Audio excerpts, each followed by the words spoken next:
Ang pinakamataas sa pagbati, pagdadakila at pagluluwalhati ay tangis sa ating pinakamamahal na Panginoong Hesus.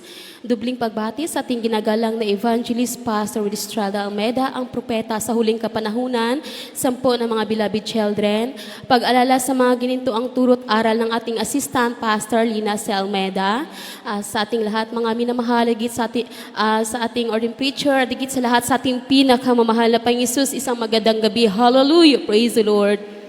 Lubos ako nagpapasalamat sa ating pinakamamahal na Panginoong Hesus na binigyan ako ng pagkakataon na maipahayag ang mga dakilang bagay na ginawa ng ating pinakamamahal na Panginoong Hesus sa aking buhay, mga minamahal. Hallelujah! Praise the Lord!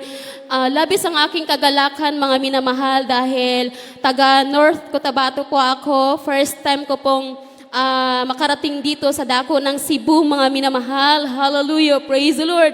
Napakabuti ng ating pinakamamahal na Panginoong Hesus na inihatid niya po ako dito sa banal na gawain, mga minamahal, ng ligtas. Hallelujah! Praise the Lord!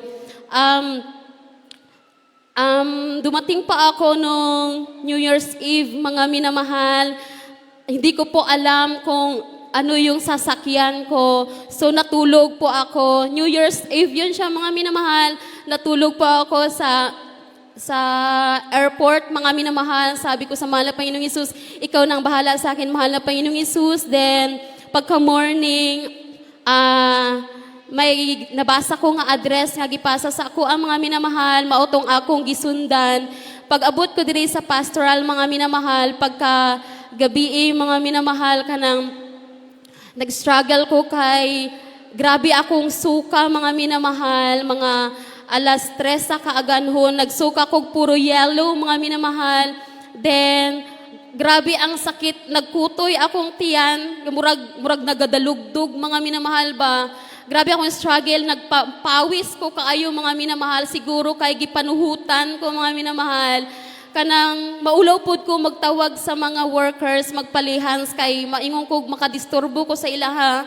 So ang akong gibuhat, sige ko rebuke, mga minamahal, dili siya muayo. So na-remember ko na naay preacher nag-ingon sa ako nga kung hindi mo dala sa rebuke, magpaulit-ulit kang Our Father, then Psalms 23, mga minamahal. Dito ko sa CR, sige ko Our Father, then Psalms 23, kahabagan ng ating pinakamamahal na Panginoong Hesus. Pinagaling din po ito ng ating pinakamamahal na Panginoong Hesus. Hallelujah, praise the Lord. Nakarating po ako dito sa dako ng Cebu, mga minamahal, dahil po may inaasikaso po ako. Kanang adto ko kaina sa may Cebu Diagnostic, mga minamahal, kay nagpa-TB test ko, mga minamahal. Kanang nahadlok ko kay prone kaayo ko sa TB, mga minamahal, kay dito sa amo ang lugar, akong mga kapitbahay, mga tibihon sila, mga minamahal, maging ang aking isang kapatid na nagkaroon din po siya ng TB, ng tuberculosis, mga minamahal, then maging ang aking isa ka pag-umangkon, nephew ko, mga minamahal, may TB po siya. Dito sila nag-stay sa balay in case nga naa sila yung mga karamdaman, mga minamahal. So, ganina, sige ko pray sa atong pinakamamahal na Panginoong Hesus nga maging negative ang akong result, mga minamahal, kay kailangan gid na ako kato, mga minamahal. Talagang napakabuti ng ating pinakamamahal na Panginoong Hesus dahil naging negative po ito, mga minamahal. Praise the Lord. Babalikan ko lamang, mga minamahal, ang mga milagrong ginawa ng ating pinakamamahal na Panginoong Hesus noong year 2022, fourth year college po ako ng time na yun, mga minamahal. Kay bago lang ko nag-graduate. 16 years ako na-stop sa pag-eskwela, kaya nag-abroad ko, mga minamahal. Pero talagang napakabuti ng ating pinakamamahal na Panginoong Hesus. Kapag unahin po natin ang ating pinakamamahal na Panginoong Hesus, ibibigay ng ating pinakamamahal na Panginoong Hesus yung mga desires natin, mga minamahal. Alam niyo, mga minamahal, nag-aaral ako as a fourth year college student, mga minamahal, sa dako ng Kidapawan, North Cotabato. Then, ang nahitabo, mga minamahal, kay kanang nagkaroon ako ng karamdaman. Dito ko nag-stay, nag-board ko sa dorm, sa university, mga minamahal. Kanang grabe kasakit ang akong puson nga kanang dili ko ma-explain din na ako spotting katong atay, mga minamahal. nag-adto ko ubigay ni wala gi-explain sa taga-ubigay ni kung unsa akong sakit, then naalang siya gihatag nga result sa ako. So ang nahitabo, grabe kasakit mga minamahal nga dili ko ma-explain, dili nimo pwede tandugon akong puson kay sakit gyud kaayo mga minamahal. Kaning punta na lang sa akong buhok ang dili sakit, grabe kasakit, dili ko ma-explain. So ang nahitabo mga minamahal, nangayo kog tabang sa akong classmate nang gidala niya ko sa isa ka public hospital. Kanang pag-abot ko dito mga minamahal, nangutana ang doktor, kay wala ko nadala tong ako ang gihatag dito sa ubigay ni, nakalimot ko dala sa sobra kadali-dali namon adto sa hospital. Then gipangutana ko sa doktor mga minamahal, naingon ko naga-spotting ko, giingon niya mga minamahal nga nalaglagan daw ko mga minamahal. So nakaingon ko nga nganong malaglagan man ko nga wala man ko'y wala ko'y asawa, husband, yung anak ko mga minamahal. So katungod sa sakit sa akong puson, gingnan niya nga mag-injection lang tamam og para sa laglag. Ing ana siya mga minamahal. So sige lang ko, oo lang ko nga oo kay para matanggal ang sakit sa akong puson.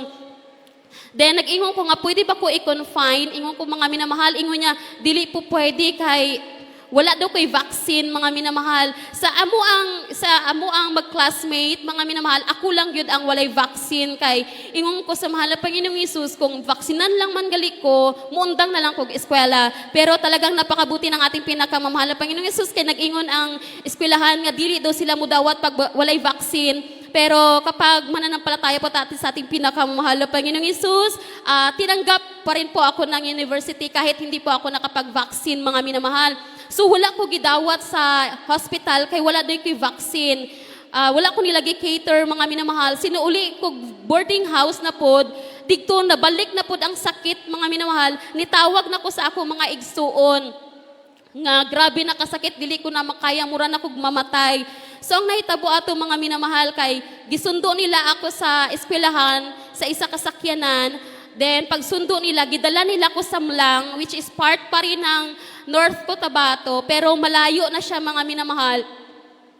Gitanggihan na pud ko sa emergency kay dili daw ko pwede digto ma-confine kay wala daw sila ubigay ni mga minamahal. So kanang nakaingon ko nga nganong ginatanggihan man ko sa hospital na mauna ang akong naisip mga minamahal. So ingon ko sa akong igsuon, iuli na ko sa balay kay duwa na ka hospital ang atong giadtuan, gitanggihan ko hindi gid siya kalooban. Ang sabi ko sa akong mga igsuon mga minamahal. So nag-ingon sila nga kaya mo. Sabi ko kaya ko tabang sa Ginoo na ing anak ko mga minamahal. Sige uli nila ko sa balay.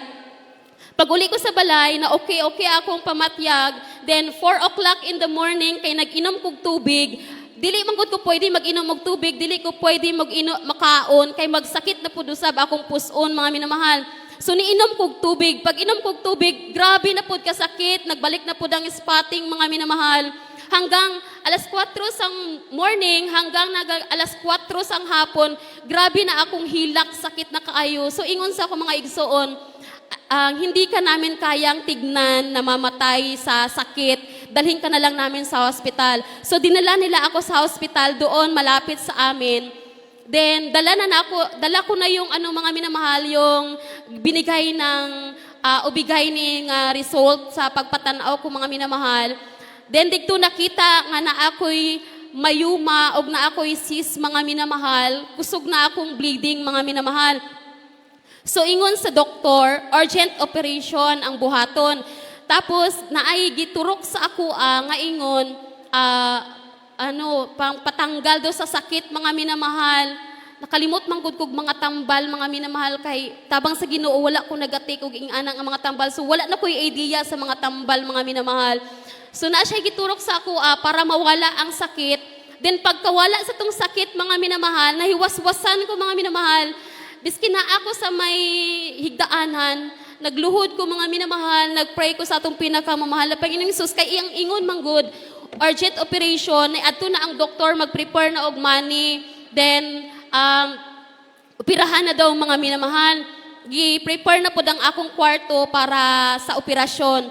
Dikto ko na realize tong hindi na sakit akong puson nga nganong magpaopera man ko nga tabang sa Ginoo nga choir man ko nga ingana ko mga minamahal dili man karapat dapat ingon ko nga choir man ko din nagapatutuo ta sa mga tao nga buhi ang Ginoo magpaayo nganong magpaopera man ko na ingana ko mga minamahal. So ang sabi ko sa mahal na Panginoong Hesus, ikaw nang bahala mahal na Panginoong Hesus, yun ang sabi ko mga minamahal. Then, nag-message na po ako sa mga worker doon sa amin, maging po sa ating beloved ordained preacher, Kuya Andy Binyas, nagpa-backup prayer po ako, na magpa-opera ako ngayon, na maging matagumpay yung operation ko. Yun ang sabi ko, mga minamahal. Then, niabot nag-alas 8 sa gabi, wala ni abot ang doktor. So, nangutan ako sa nurse, na ingon ko nga, asa naman ang doktor nga mag-opera sa ako. Then, ingon niya nga ambot kay nag-prepare man to sa imuhang kwarto. Ingon niya mga minamahal. So niabot na pud ang nag-checks na pud sa ako alas 12 sa gabi. Nag-ingon na pud ko asa naman tong doktor ingon urgent operation. Di nag-ingon na pud siya nga ay wala na ni uli na tong doktor. Nag-ingana mga minamahal. So nakaingon ko nga nang wala man ko gioperahan nga ingon niya operahan. So naka-prepare na tanan mga minamahal yung pera, yung lahat-lahat, naka-prepare na para sa operasyon. Wala ang doktor, mga minamahal. So, nagluhod na po ko sa Ginoo. Sabi ko, mahal na Panginoong Hesus, huwag mong loobin na operahan ako. Sabi ko ganon, huwag mong loobin, mahal na Panginoong Hesus, na operahan ako. Nangangako ako, mag-ayuno ako ng 1 buwan. Pagalingin mo lamang ako. At tulungan mo akong paalisin ako kaagad dito sa hospital. Yun ang sabi ko sa ating pinakamamahal na Panginoong Hesus. Ang nangyari mga minamahal pagka-morning, na ay nag-message na po ko sa atong beloved ordained preacher, sa dako na Cagayan, mga minamahal, sabi sa akin, hindi daw kalooban ang pag-opera ako mga minamahal. So yun ang sabi ko, nag-promise talaga ako sa mahal na Panginoon Hesus, paulit-ulit kong sinabi mga minamahal, na mahal na Panginoon Hesus, huwag mong pahintulutan na paglaruan ng science ang aking katawan dahil ang nagmamayari nito ay ikaw lamang. Yun ang sabi ko sa ating pinakamamahal na Panginoon Hesus. Then mga minamahal, na iniabot na nurse sa ako, nag-ingon nga, ma'am, pwede na daw ka muuli, ma'am, kay ginapauli na daw ka ni doktor. Na yung anak, mga minamahal. So nakaingon ko nga, wala pa gani ko kahibalun sa akong sakit na yung anak ko, mga minamahal. Pero nalipay ko kay nagalihok gid ang atong pinakamamahal na Panginoong Hesus. I'll praise the Lord. Then pag abot sa doktor, mga minamahal, wala pa ko niabot og 2 ka adlaw kay kadalasan man gud sa hospital pag may PhilHealth ka, 3 gid na siya ka adlaw bago ka pagawason. So pag abot sa doktor, kanang giingnan ako sa doktor nga, naunsa ka padre sa hospital, paghawa na kay okay na ka, naiingana ang doktor mga minamahal. So na-shock ko, nag-ingon ko nga, ay dok, pwede mabalaan ko akong sakit niya. Dili na mo, hawa na ka, diri, ipapayon na imong mga kay maghawa na ka. So digto, nagdali-dali kog hawa mga minamahal. Then nag-ingon ang akong igsuon nga, kumusta, operahan na ka, kay wala may nagbantay sa ako sa hospital mga minamahal. Nag-message ko sa cellphone nga, dili daw madayon kay okay na daw ko. So nag-ingon akong mga igsuon nga, tikalon gid ka bad, tikalon gid ka na ingana mga minamahal, siningon ko nga adto ka diri sa hospital para kamudwa sa doktor ang magistoryahanay. So katungatay mga minamahal, gi-prepare ko na tanan. Then pag uli ko mga minamahal sa amua, nag-uli gid ko pero dili ko ni siya pwede matandog akong puson kay sobra ka sakit mga minamahal. Ang dili ko na mabatyagan nga sakit siya, pero pag pinduton mo ni siya bisking gamay nga pindot, sakit gid siya kaayo. So nahitabo mga minamahal, una ko nga giadto, pagawas ka sa hospital, diretso dayon ko sa eskwelahan kay naa may klase ato nga time. Nag-ingon ko sa ako ang advisor mga minamahal nga mo absent sa ako kay lagi buhaton ko tong giingon ko nga mag-fasting ko 1 month mga minamahal. Kay kita kung naatay pangako sa mahal na Panginoong Hesus, dapat gud nato buhaton mga minamahal. So sabi ko, mahal na Panginoong Hesus, ikaw naman ang nagpapaaral sa akin. Ikaw nang bahala kung makapasa pa ako, makagraduate pa ako, bahala ka na. So talagang binigay ko na lahat sa ating pinakamamahal na Panginoong Hesus.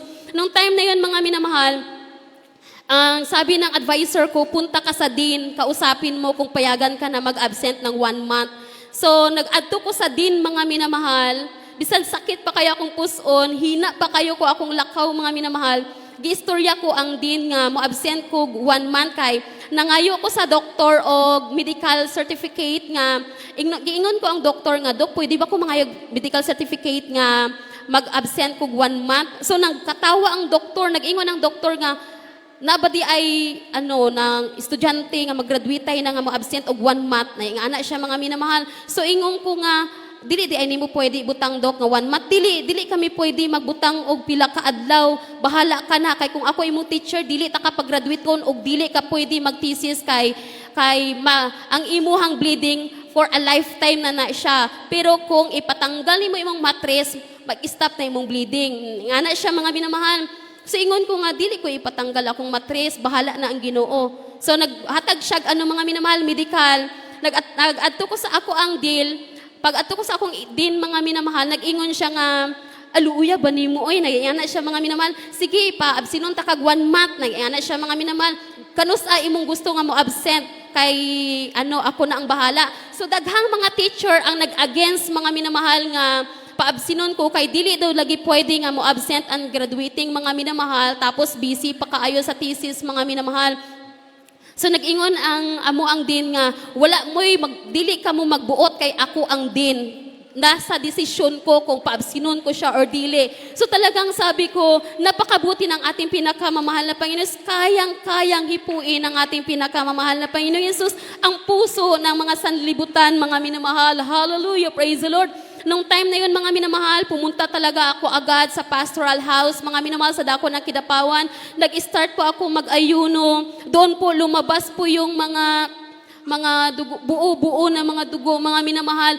Grabe kakusog akong bleeding, mga minamahal. Kanang pampers para sa mga adult, mga minamahal. Nakatry ko makaubos kog 3 ka buok sa isa ka adlaw, mga minamahal. Pero sabi ko, walang imposible sa ating pinakamamahal na Panginoong Hesus. Hallelujah, praise the Lord. Wala ko talaga iniisip yung pag-aaral ko. Sabi ko, bahala ka na, mahal na Panginoong Hesus, ikaw na ang bahala. Yan ang sabi ko, mga minamahal. Umabot po ng kahabagan ng ating pinakamamahal na Panginoong Hesus. Umabot po ng 25 days ang fasting ko, mga minamahal. Ang nangyari, na-stop na yung bleeding ko, mga minamahal. Then pag-open ko ng cellphone, sabi ng teacher ko, kailangang i-pass yun na yung mga requirements para sa field study, mga minamahal. So, nag-stop ako sa akong fasting. Nag-ingon ko sa mga worker nga, mag-stop sa akong fasting kay moadto kog eskwelahan. So, giingnan ko sa mga worker, dili pwede kay mabughat ka, kay taas kayo imong fasting. Naingan ako, dili gyud pwede kay maadto gyud kog eskwelahan kay basig di ko ka-graduate. Nag-ingana ko, mga minamahal. So, ang gibuhat nila, mga minamahal, gipayagan nila kung moadto sa eskwelahan. Pag atong eskwelahan, gi-process ko tanan. Then, ang isa na lang ka-requirements, mga minamahal, ang vaccine, mga minamahal, kailangan good ang vaccine nga kanang may ara ko sang kanang para vaccine card ko, mga minamahal ba. So, ang eskwelahan na ay clinic, pero close na sila kay human na lagi ang mga medical. So, giinan ko sa teacher, maadto ka sa ibang hospital. So, pag adto ko na po dito sa public hospital, wala na po ko gi-cater, kay giingnan ko nga, biskin isa lang daw ka vaccine, pwede ni ko nila taga-ag medical, pero kung wala gidaw ko'y vaccine, dili gidaw ko makapangayog medical sa ilaha. So habang sinabi nila yun sa akin, mga minamahal, sabi ko, mahal na Panginoong Isus, sabi ko, wala talaga ako matakbuhan, ikaw lang. Sabi ko, mahal na Panginoong Isus, alam mo kung anong ginawa ko, sabi ko ganon. Then, pumunta ako na naman sa isang public hospital, mga minamahal, sa dako ng Amas, doon din po sa amin. Pag doon pa lang po ako sa highway, papunta pa lang po ako doon, nag-message yung teacher ko na ang sabi, huwag ka nang tumuloy dyan sa hospital na pupuntahan mo kasi yung date na nilagay namin para ipasa yung mga requirements, na-cancel. Yan sabi mga minamahal, na-cancel. So pwede mong ipasa next week na kayo magpasa, then mag-open ulit yung clinic sa school, dyan ka na lang magpa-medical kay wala sila ipakialam kung naakay vaccine o wala. So talagang sabi ko, napakabuti talaga ng ating pinakamamahal na Panginoong Hesus. Hallelujah, praise the Lord. Talagang ng mahal na Panginoong Hesus na sa atin na at totoo naglilingkod sa ating pinakamamahal na Panginoong Hesus. Hallelujah, praise the Lord. Then time na yun, mga minamahal, kay 25 days pa lang akong nahuman nga naka-fasting. Pag uli ko sa dorm, mga minamahal, nibalik ako ang bleeding, nagduble kakusog, mga minamahal. Bigto ko na-realize nga, dili ko di ay nakompleto ang 1 month. So, habang naga-bleeding kusog kayo, mga minamahal, super naging siya kusog, nagduble kakusog. Dali-dali na po ko ni atog, pastoral house, mga minamahal. Gaulan to siya, mga minamahal. Grabe kaulan, pero sabi ko, hindi ko talaga hintayin na mag-stop ang ulan kay kailangan talaga makapunta ako sa pastoral kay kailangan kong matupad yung sabi ko na 1 month. Alam niyo mga minamahal, pagdating sa pastoral house, mga minamahal, mga ilang oras, na-stop yung bleeding ko, mga minamahal. Praise the Lord. Hanggang po sa nagpatuloy na po na talagang na-stop po yung bleeding ko kahabagan ng ating pinakamamahal na Panginoon sa unang panalangin ng ating ginagalang na evangelist, Pastor Will Estrada Almeida. Hallelujah! Praise the Lord! Then, alam niyo mga minamahal, umabsent po ako ng 1 month, pero nung lumabas na po yung grades ko mga minamahal, hindi man po ako matalino mga minamahal, hindi po ako matalino. Pero ang Diyos po natin ay totoo mga minamahal. Naka-receive po ako ng awards dahil mataas po yung grades ko mga minamahal. Then kapag nagtatanong yung mga classmates ko na ano daw ang grades ko, sabi ko, hindi ko alam. Hindi ko ginasabi kay nahiya ako mga minamahal na sabihin yung totoo kong grades na alam naman nila na 1 month pa lang, 1 month akong absent mga minamahal. Pero nung kuwao na ang mga awards, mga minamahal, kay every sim may ara man na sang awards, nag-ingon ko sa isa ka sister po nato dito nga nagatrabaho sa university, ingon ko, dili ko pwede kuhaon ang akong awards kay maulaw ko, kay unsa man ang akong ipakita nga dili man ko bright na ing anak ko mga minamahal. Ako nagadoubt ko sa akong grades mga minamahal. So giingon sa isa ka sister po dito mga minamahal, ingon niya, dili ikaulaw ang gibuhat sa Ginoo sa imong kinabuhi kay ang naghatag sa imong grades ang mahal na Panginoong Hesus. Kaya talagang sabi ko, grabe ang ating pinakamamahal na Panginoong Hesus na magpala po sa ating buhay mga minamahal. Praise the Lord. Then marami pa pong ginawa ang ating pinakamamahal na Panginoong Hesus sa aking pag-aaral mga minamahal. 16 years po ako nag-stop sa pag-aaral. Wala na po akong ideya about sa science, sa math, sa English. Wala na mga minamahal. Pag-apply, pag-enroll ko po sa isang university, sabi sa akin, kasi free tuition to siya mga minamahal kung makapasa ka sa ilahang entrance exam. So, ang nahitabo, nag-try gid ko, nag-fasting ko 3 araw mga minamahal sa pastoral, then nag-pray ako sa ating pinakamamahal na Panginoon. Sabi ko, mahal na Panginoon Jesus, gusto kong mag-aral. Ang time na yun, mga minamahal, hindi na sila daw nagadawat o walay senior high. So wala ko naka-senior high, mga minamahal, pero sabi ko, walang imposible sa ating pinakamamahal na Panginoon Jesus. Then pagpa-enroll ko, mga minamahal, nag-entrance exam ako. Kanang pag adto ko Kidapawan kay dito naman ko kay sa Kabakan man unta ko dito sa place na siya sa North Cotabato. Wala na ko gidawat kay wala na daw exam. Dito na daw ko sa Kidapawan pero magbuhat ako paagi nga ihatag sa ilaha kong test paper kay para dito daw ko ma-enroll.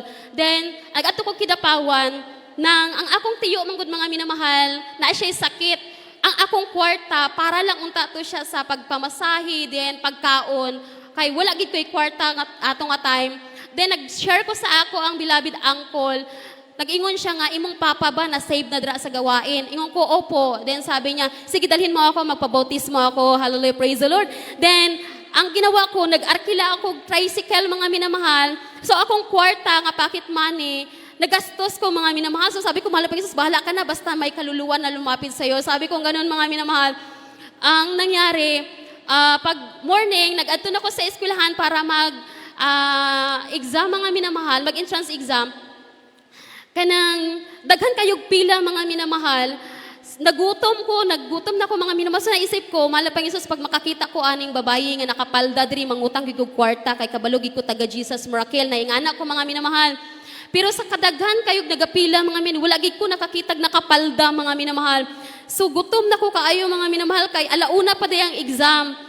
So sabi ko, nagpungko ko dito sa dalan, na amatoy pungkuanan dito. Nagpray ako, mga minamahal, tinaas ko ang aking kamay. Sabi ko, mahal na Panginoon Jesus, yung iyong anak, gutom na, bahala ka na, mahal na Panginoon Jesus. Ang sabi kong ganoon, mga minamahal, may lumapit sa akin na isang babae na nagpa-enroll din. Sabi, saan dito yung nagpa-xerox daw, mga minamahal? So sabi ko, dito dapit na yung anak ko. Then ingon niya, mga minamahal, kaunta, na yung anak siya. Sabi ko, dili ko, yung anak ko mga minamahal. Siya, dili ba kaunta? Then siling ko sa iyaha nga, ay dili ko, kay wala man ko'y kwarta. Na yung anak ko mga minamahal. Then ingon niya mga minamahal, sagdi lang, ako bahala tanan, or dira tanang gusto nimo kay ako ang bahala. Hallelujah, Amen. praise the Praise Lord. the Lord. Sabi ko, napakabuti ng ating pinakamamahal na Panginoong Hesus. Talagang napakabuti Amen. Praise ng the ating Lord. pinakamamahal na Panginoong Hesus. Then ang nangyari mga minamahal, kaya pala pinakain ako ng ating pinakamamahal na Panginoong Hesus kay daghan kayog exam mga minamahal. Grabe kadaghan mga minamahal. Mura lagi, sakit kaya kung ulo, sige basa mga minamahal, nagdubli na ang mga litra akong pananaw mga minamahal. Tungkol siguro po sa akong edad. Grabe, kadaghan, sakit na kaya akong ulo. So ang nahitabo kay wala naman ko ideya sa mga exam. Akong gibuhat sa mga question mga minamahal, sabi ko, ay i-translate ko na lang ni sa Bible. Naingana ko mga minamahal, habang ginaga-exam ko, sabi ko, ay si Paul na lang ni. Naingana ko mga minamahal, ay Ari, si Juan, nangingana ko mga minamahal. Gina-translate ko na lang siya sa Bible. Tapos kadugayan, kay sobra kadaghan, si ganun ko na lang, hallelujah, amen, hallelujah, amen, hallelujah, amen. Ay, ang anak ko, hallelujah, mauni akong answer, amen. Ay, ang anak ko, mga minamahal, bahala ka na, mahal pa yung Jesus. Pag-abot sa result, mga minamahal, hal, praise the Lord, nakapasagyod ko, mga minamahal, praise the Lord. Talaga napakabuti ng ating pinakamahal pa Jesus. Maging sa aking pag-aaral, mga minamahal, wala gayon mo suporta sa ako, sige kog hilak sa atong pinakamamahal na Panginoon Jesus. Nakagraduate ko mga minamahal nga ang Ginoo ang nitabang sa ako. Hallelujah. Amen. Praise the Praise the Lord. Katong nagthesis ko mga minamahal, ang akong teacher ang nag-offer nga iyang laptop, iyang mga learning materials, gipanghatag mga minamahal. Pero ako na ang nitanggi kay daghan na pod kong tabang na-receive mga minamahal. Grabe ang mahal na Panginoong Jesus magbiyaya mga minamahal. Maging doon po ako sa dako ng Dubai, mga minamahal, no, nag-abroad po ako. Mayroon po ako nakasama na isang Sri Lanka, mga minamahal. Mayroon pong sakit ang kanyang anak na kanang iyahaganing pusod, mga minamahal, gadako. Once nga magdako kayo sabog tong pusod, mamatay ang iyang anak, mga minamahal. So nag-ingon siya nga, kaya daw siya always nag-abroad kay kailangan daw na maoperahan ang iyang anak. Then sabi ko, kung taga Jesus Miracle ka lang, sabi kong ganon, pero sa Pilipinas lang ang Jesus Miracle, na sabi kong ganon mga minamahal, talagang pagagalingin ng mahal na Panginoong Hesus ang iyong anak, pero mayroong kaming ng prophet of man, ay anak ko mga minamahal, din ingon niya nga, ingon niya mga minamahal, sabi ko, oo, sabi ko ganon, sabi ko, search ko ang Jesus Miracle sa Dubai. Di nakita ko yung Jesus Miracle sa dako ng Dubai, mga minamahal. Sabi niya, hindi tayo makalabas. Sabi niya gano'n, sabi ko, walang imposible sa mahal na Panginoon. So sabi kong gano'n, mga minamahal. Then ang nangyari, mga minamahal, nung birthday ko, talagang sabi ng aking amo na, maglabas kayo kung saan nyo gusto. Then sabi ko, punta tayo sa church, tapos mag-pray ka sa ating pinakamamahal na Panginoon Jesus. Then sabi niya, mga minamahal, na katong time pa nga bago kami maka-attend sa gawain, nagtawag ang ihang mother sa Sri Lanka, mga minamahal, ingon sa iyang mother, kanang imong anak, sige nagtulog. Mauna siya ang symptoms, mga minamahal nga, mamatay na iyang anak. So ang sabi niya, habang wala ako mga minamahal, sa surgery, sabi niya, hinawakan niya yung binigay ko na songbook na Jesus Church, mga minamahal. Sabi ko sa kanya, tinuruan ko siya mag-pray. Then sabi ko, mag-pray ka, sabihin mo sa unang panalangin ng mahal na pastor. Sabi ko, tinuruan ko siya, mga minamahal. Then ang nangyari, mga minamahal, habang wala ako, niyakap niya yung Jesus Church na sumbok. Then sabi niya, siya rin ang nagsabi sa akin, sabi niya, Diyos ko, sabi ang ganun, kung totoo ka na Diyos at kung totoo na propeta mo ang kinikilala ng aking kaibigan, pagalingin mo ang aking anak. Alam niyo mga minamahal, tumawag ulit yung kanyang beloved mother, ang sabi, gumising na daw yung anak niya, naglalaro na daw, then wala na daw yung bukol sa pusod, mga minamahal. Then ang sabi niya, ipunta mo sa hospital, baka sumabog na, baka mamatay ng anak ko. Then nagpunta sila sa hospital, sabi ng doktor, anong nangyari? Bakit nawala yung bukol? Sabi, hindi namin alam. Sabi ng doktor, wala nang operasyon na mangyayari. Gumaling na ang iyong anak. Hallelujah, praise the Lord. Then, pumunta po kami, nag-attend po kami sa dako ng Dubai, mga minamahal. Ang kanyang, napabotismo po siya sa tubig sa pangalan ng ating pinakamamahal na Panginoon Jesus. Ang kanyang beloved husband na grabe ang katul-katul sa tiil, mga minamahal. Paulit-ulit na ginadala sa hospital, walang kagalingan. No, nagpabotismo po siya sa tubig sa pangalan ng ating pinakamamahal na Panginoon Jesus. Kanang natuyo po yung sugat, mga minamahal. Hallelujah. Nasabi ng aking friend na wala daw yun natuyo, pero pinatuyo po ito ng ating pinakamamahal na Panginoon Jesus. Grabe mga himala, pero talagang